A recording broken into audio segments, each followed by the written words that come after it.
From the Earth to the Moon by Jules Verne. Chapter 23. The Projectile Vehicle.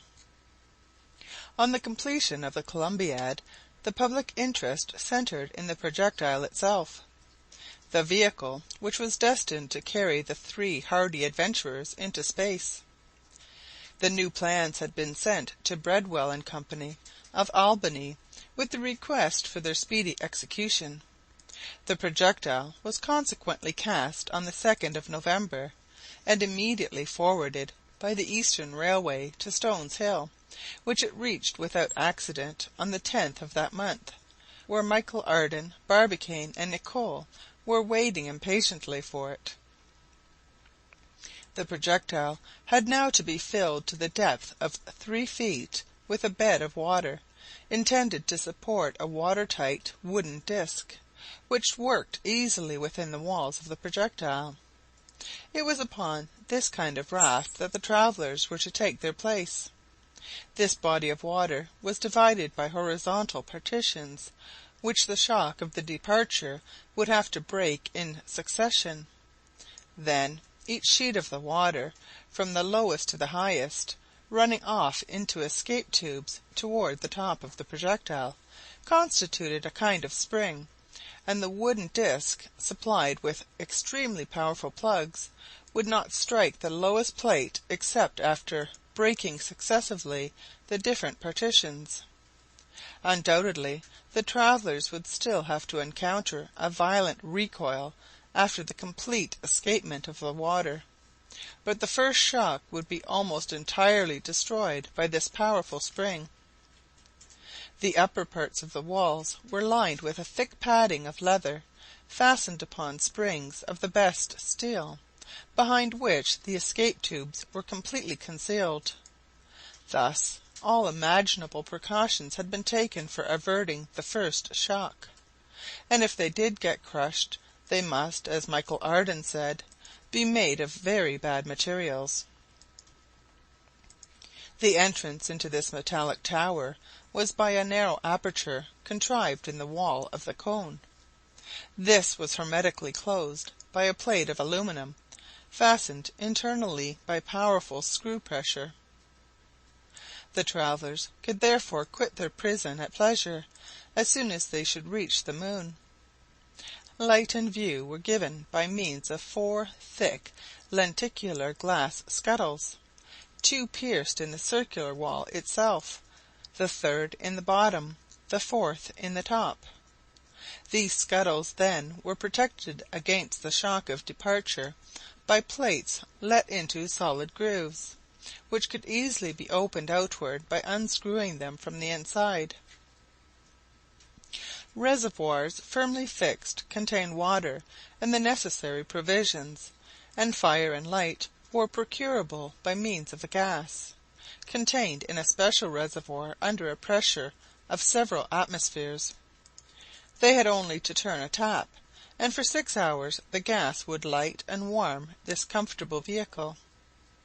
There now remained only the question of air, for allowing for the consumption of air by Barbicane, his 2 companions, and 2 dogs which he proposed taking with him, it was necessary to renew the air of the projectile.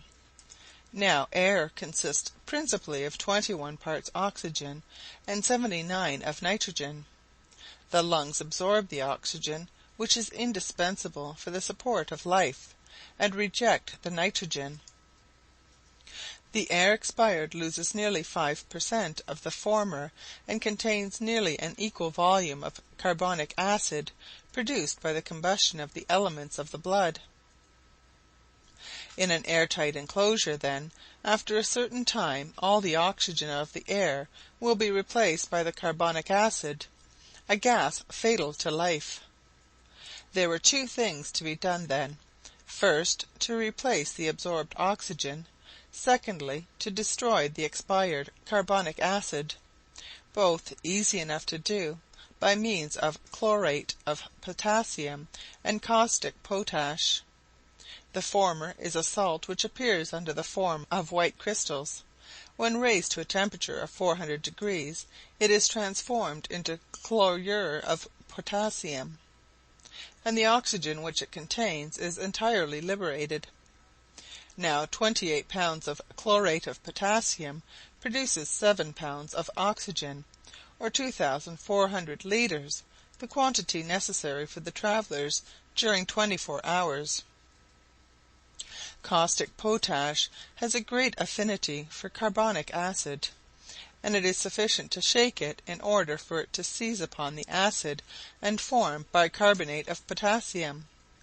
By these two means they would be enabled to restore to the vitiated air its life-supporting properties. It is necessary, however, to add that the experiments had hitherto been made in anima vili. Whatever its scientific accuracy was, they were at present ignorant how it would answer with human beings. The honour of putting it to the proof was energetically claimed by J.T. Maston. "Since I am not to go," said the brave artillerist, "I may at least live for a week in the projectile." It would have been hard to refuse him, so they consented to his wish. A sufficient quantity of chlorate of potassium and of caustic potash was placed at his disposal, together with provisions for 8 days, and having shaken hands with his friends on the 12th of November at 6 o'clock a.m., after strictly informing them not to open his prison before the 20th at 6 o'clock p.m., he slid down the projectile, the plate of which at once hermetically sealed. What did he do with himself during that week? They could get no information. The thickness of the walls of the projectile prevented any sound reaching from the inside to the outside. On the 20th of November at 6 p.m. exactly, the plate was opened. The friends of J.T. Maston had been all along in a state of much anxiety, but they were promptly reassured on hearing a jolly voice shouting a boisterous hurrah. Presently afterward the secretary of the Gun Club appeared at the top of the cone in a triumphant attitude. He had grown fat. Chapter 23.